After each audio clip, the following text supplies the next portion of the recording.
nous avons normalement des freins.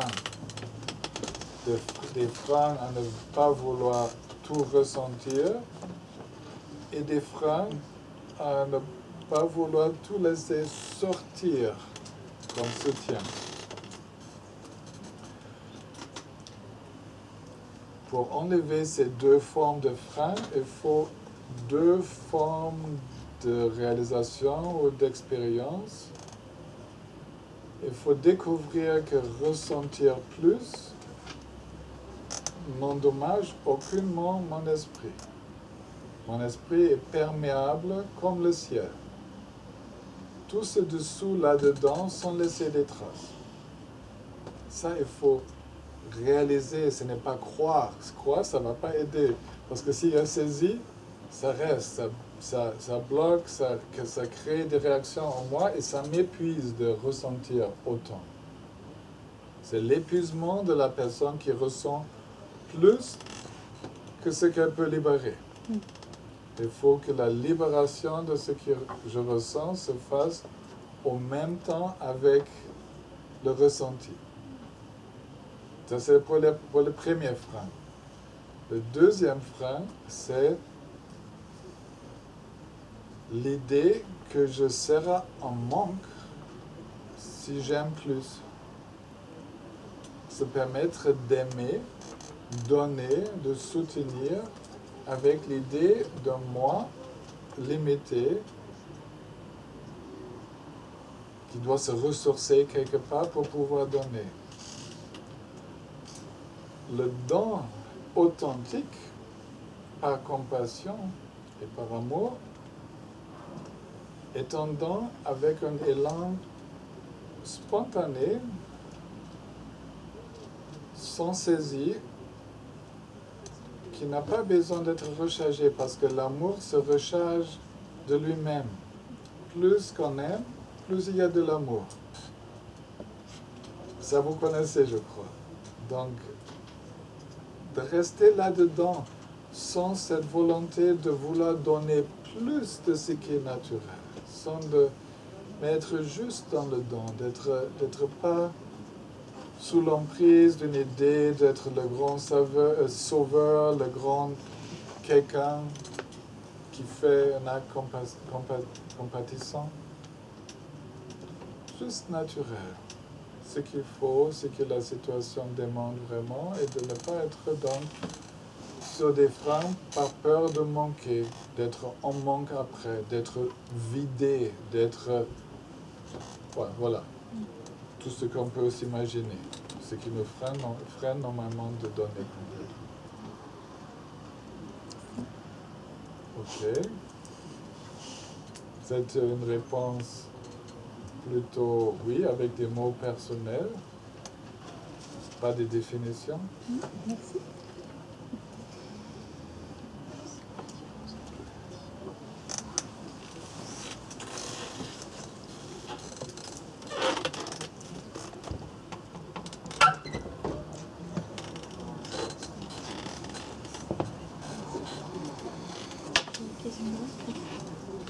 Oui, je peux? très bien. Mais du coup, c'est quoi la différence avec l'empathie? J'en vois pas une grande différence. L'empathie, c'est la première partie de ce que je viens d'expliquer. Oui, c'est l'impression Et que j'ai. peut-être, si je dis résonance, c'est un peu plus grande que l'empathie. Mais aujourd'hui, il y a des publications qui sortent qui parlent aussi d'une empathie active ou qui souhaitent ajouter la dimension active à l'empathie ou qui disent l'empathie, ça ne suffit pas, il faut plus que l'empathie parce qu'il y a ce côté actif. Donc c'est à toi de définir les termes pour toi. Moi, je ne suis pas un lexique. Ça me va. Quand je suis face à une personne qui souffre, que je l'écoute, vous êtes en train de... Si, je l'ai compris. Je dois essayer de comprendre sa souffrance, mais comment faire pour ne pas souffrir moi-même? Très bien. Donc, avec ces trois phrases, je vais vous reprendre un petit peu. vous m'avez demandé qu'est-ce que je dois faire. Vous n'avez besoin de rien faire. Personne ne vous donne un devoir. Non, mais Ben, pas oui, me laisser. oui, j'y vais doucement, d'accord? Doucement. Donc, on s'ouvre son cœur quand on a envie de ressentir l'autre. Ce n'est pas un devoir. J'ai envie de comprendre l'autre. Ok?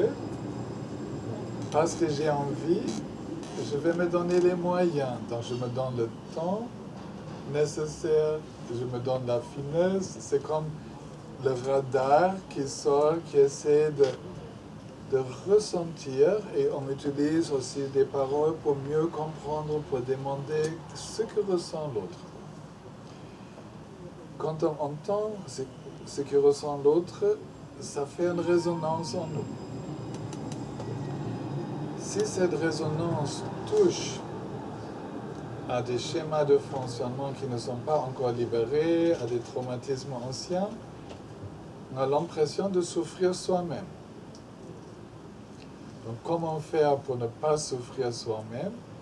C'est faire ce travail sur ses propres schémas de fonctionnement qu'elle se libère, puis rester dans cette ouverture de l'esprit qui, comme le ciel, où ce que vient de l'autre peut se libérer au fur et à mesure, au même moment où ça arrive. Cette auto-libération de ce qui est ressenti est très important pour ne pas souffrir. La personne qui pense que la souffrance en elle-même, elle est solide, elle va souffrir. Et quand on ressent en plus la souffrance de quelqu'un d'autre, ou on s'imagine la souffrance de l'autre, elle souffre plus. Dans le bouddhisme, on appelle ça manque de sagesse. Mais ça veut dire manque de compréhension de la nature de la souffrance. On n'est pas conscient que la souffrance n'a pas de substance propre. Qu'elle est insaisissable, vide d'existence propre. Et ça, c'est quelque chose à développer avec le temps de remarquer la nature éphémère de toutes ces pulsations que nous appelons la souffrance. Et qu'il n'y a pas de souffrance s'il n'y a pas de saisie. Découverte incroyable. Qu'il n'y a pas de souffrance s'il n'y a pas de saisie dans moi. Découverte incroyable. Ces découvertes-là, on appelle ces découvertes le développement de la sagesse. Et cette sagesse, il faut avec la compassion. Si on a juste la compassion sans la sagesse, on va beaucoup souffrir. Ce qui arrive à beaucoup de monde. Parce qu'on est des êtres sensibles, très sensibles, bien plus que l'on le souhaite normalement. Donc on se protège. Par manque de sagesse, par manque de compréhension que tout cela pourrait se libérer de soi-même. Donc, dans notre formation, on essaie à développer des pratiques, d'encourager chacun à faire des pratiques pour développer plus de cette forme de sagesse. Oui. J'ai deux questions. Un peu plus fort. J'ai deux questions. La première, c'est sur les opinions dans l'indicateur, de dire que l'éducation est superficielle. À quel moment, vous, dans votre expérience, vous vous êtes dit, peut-être, je ne sais pas, là, ma méditation, elle est superficielle. Je ne suis pas en profondeur. Et est-ce que je peux traduire votre mot superficiel par « elle n'est pas bénéfique » ? tout à fait. D'accord. Quel est l'indicateur? Comment on arrive à se connecter à soi à un moment et dire voilà, ça fait 10 ans que j'en fais et nous on est persuadés, voilà, ça c'est ma première question. Déjà, il y a une deuxième question. D'accord. Ma pratique de méditation n'est pas bénéfique et donc je pourrais l'appeler superficielle, si elle ne développe pas de la compréhension. Si elle développe plus la rigidité que la flexibilité. Donc si elle ne me rend pas plus fluide, mais plus sensible et difficile à vivre avec, elle est inutile. Elle est superficielle.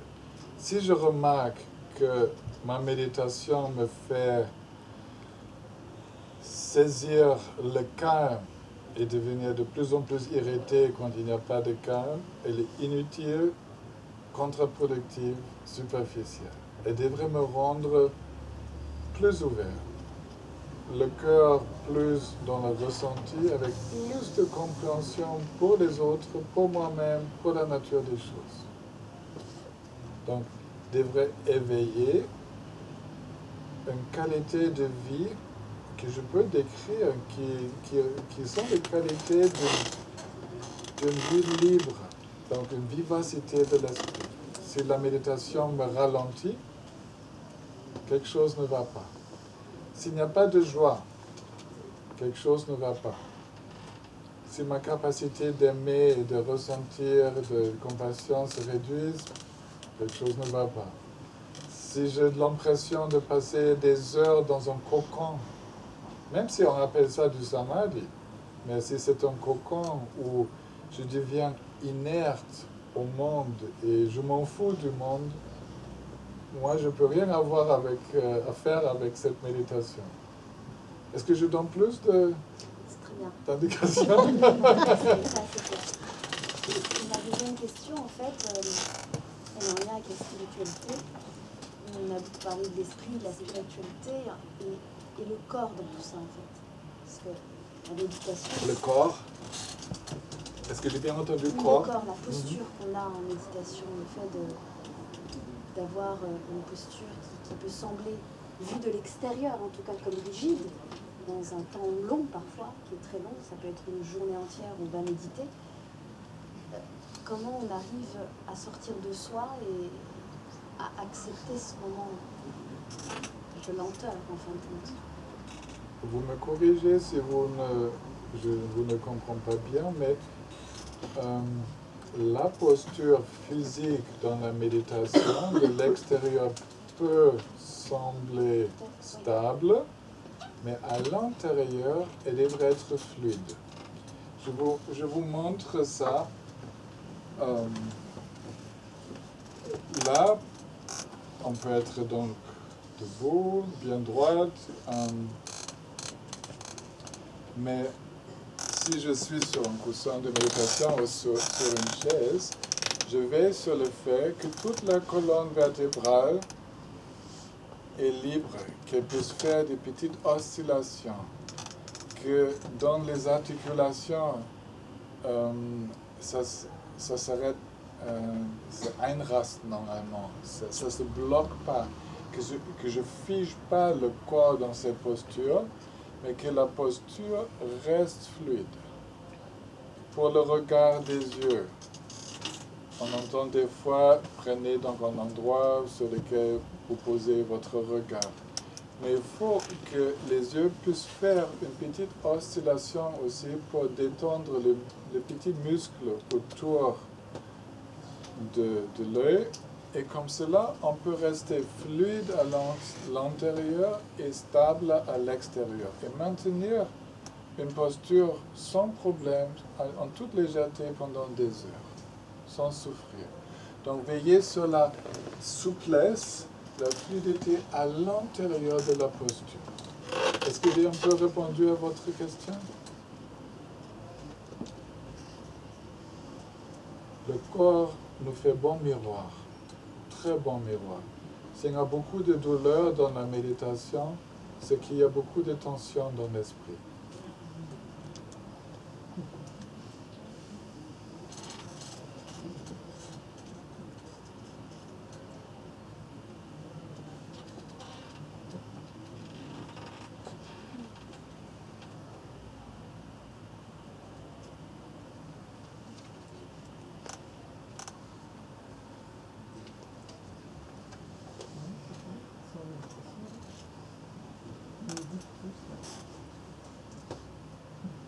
Vous avez envie de conclure la soirée avec une méditation? Oui? On pourrait faire ça?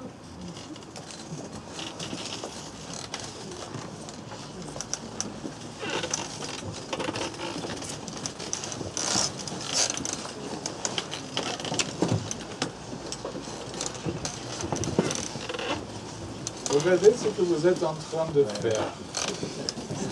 Pourquoi vous bougez autant pour commencer une méditation?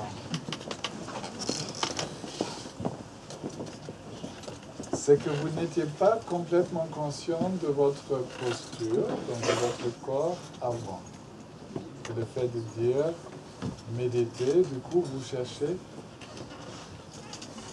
une posture qui vous permet d'être mieux. Ok. Avec une idée peut-être de faire maintenant quelque chose de spécial. Deuxième erreur.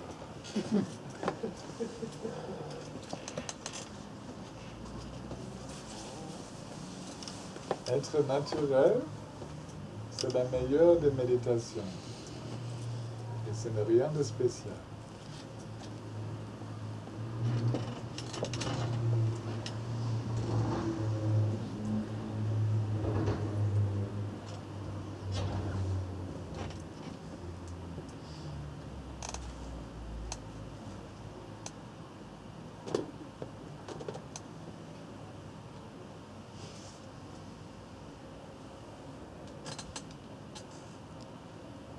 L'art de la méditation, c'est de laisser l'esprit se détendre, s'ouvrir.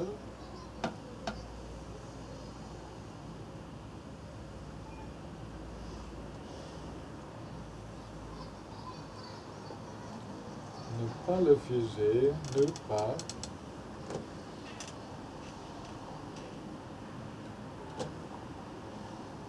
Si les pensées sont de bienvenue, mais il n'y a personne qui s'intéresse.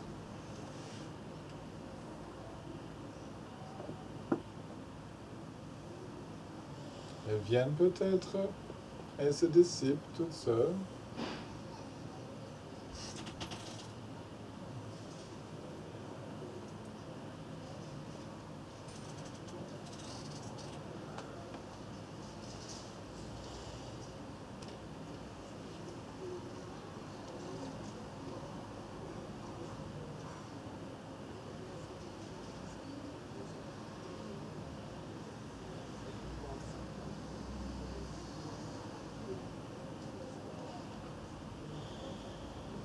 Vous découvrez peut-être à ce moment une simplicité.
Et de cette simplicité, il peut s'élever une ouverture du cœur sans objet, sans penser à quelqu'un.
Et parce qu'on ne médite pas vraiment, il n'y a pas de tâche,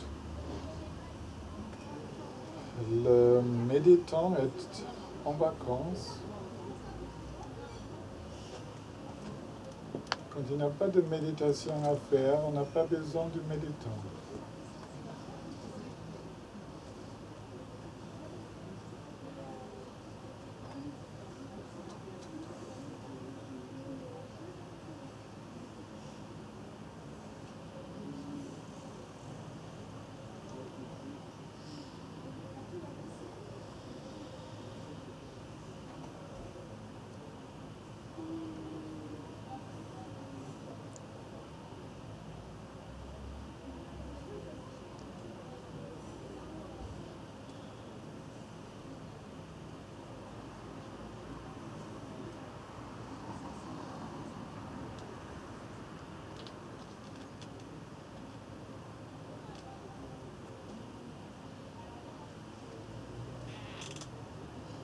Laissez l'esprit aussi stable que la terre,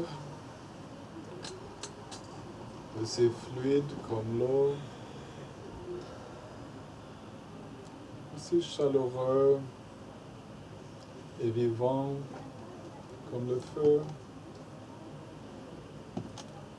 aussi dynamique comme le vent, et aussi vaste que l'espace.